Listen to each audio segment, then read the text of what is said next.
Okay guys, untuk orang Melaka, kita nak beritahu kat apa yang the best seller ataupun top seller di kopi ais Mamu. Mesti apa tak pernah tahu lagi kan.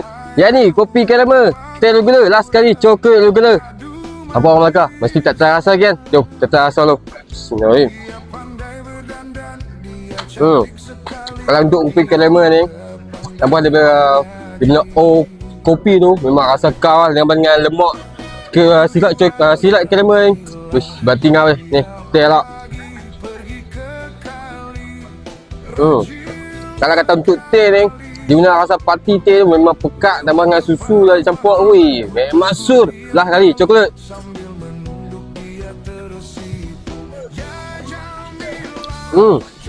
Kalau kata untuk coklat ni, dia rasa serbuk tu memang kita tahu mesti mahal punya serbuk ni. Orang panggil serbuk premium orang panggil. So untuk orang Melaka yang mana nak dapatkan top best seller ni, sampai pukul 12 malam ni guys, apa tunggu pagi? Jom.